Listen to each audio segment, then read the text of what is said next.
Okay, tyres.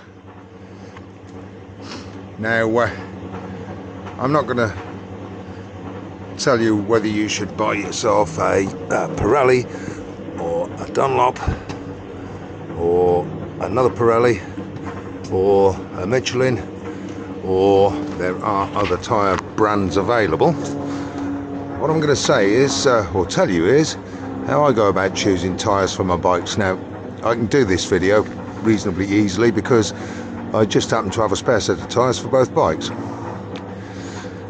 A spare set of wheels, sorry, for both bikes, all with tyres fitted. Now, if you look on the CCM, which incidentally has just passed its MOT yesterday, it absolutely aced it, no advisories. For those of you that aren't Brits, MOT stands for Ministry of Transport, and it's the annual roadworthiness test that road vehicles have to go through if they're over 3 years old and less than 40 years old. When they're up to 3 years old and over 40 years old, they don't need to go through that test. Anyway, that bike, which is not more than 3 years old and it's not anywhere near 40 years old, has passed its test, so I've got that on the road for another year.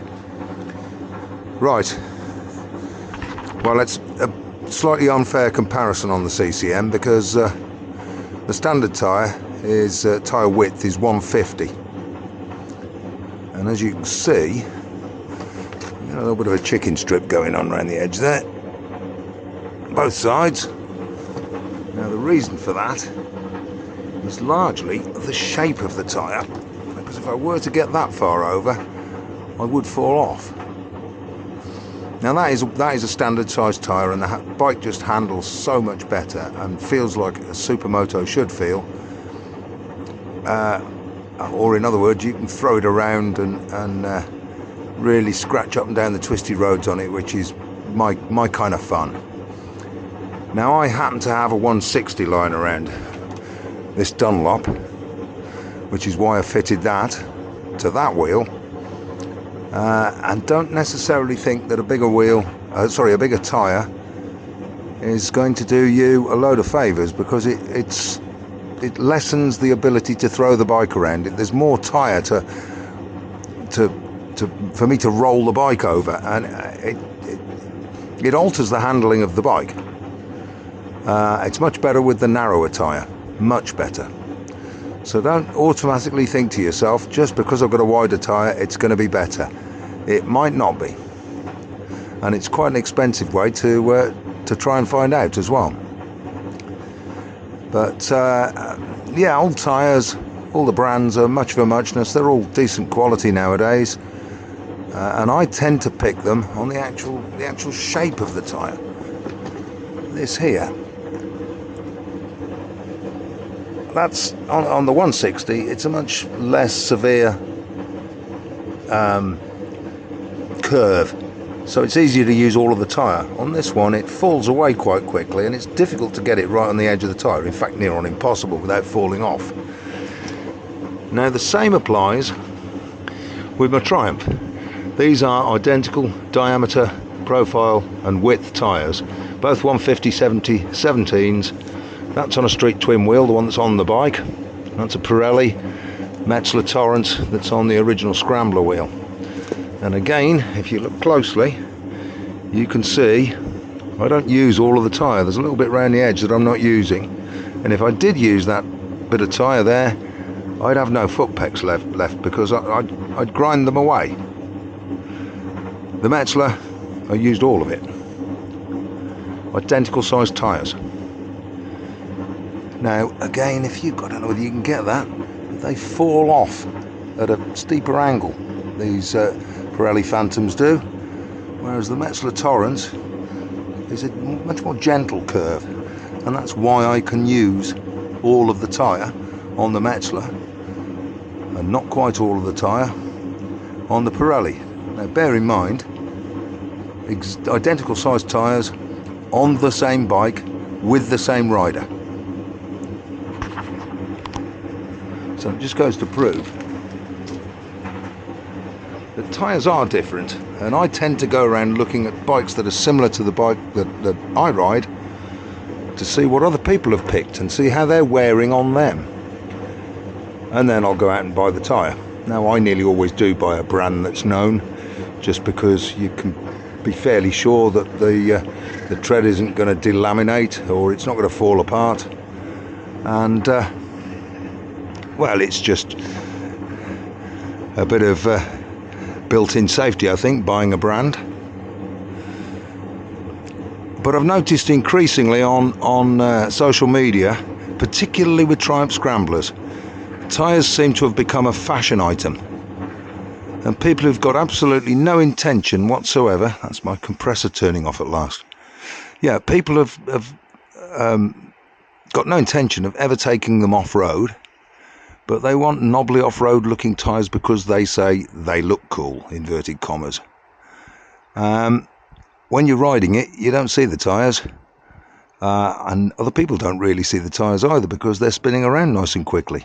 It's only when it's parked. I'm not sure that's the right way to go. I don't know. I suppose we all buy and ride bikes for different reasons, but that's not the reason. I don't ride the bike or own and ride a bike so it looks cool for other people to look at. I want it to look the way I want it to look, and I want it to ride the way I want it to ride. So it's a bit of free advice. You don't have to take it. Carry on doing what you're doing, or go and have a look at other bikes. If you go to a bike night or a meeting or anything where there's a load of bikes parked up, just pick on bikes that are similar to yours. Now, it's easier with the Triumph because the Scrambler is effectively a street twin, and you've got Speed Twins and Bonnevilles, and they're all effectively very similar bikes. So you can look at all and any of them. With the CCM, I'm often the only person there on a CCM dual sport, so I need to look at KTMs and Hondas and Suzuki DRs and other things that are set up in a supermoto fashion. If I look at them, and I can usually gather how people ride them and look at the tyres on them, and sometimes even talk to the people and say, well, what do you reckon about them and what do you reckon about this? Most people on lower powered bikes, like my two are, you're not going to be too fussed about. They never see a track either, so there's not going to be an issue with lack of grip, or there's very unlikely to be an issue with lack of grip. One thing I've read a lot on the forums, and I think it's just an excuse to come up with a reason to change tyres, is people say that Metzler Torrance tyres tramline on joints in the road. I've never found that.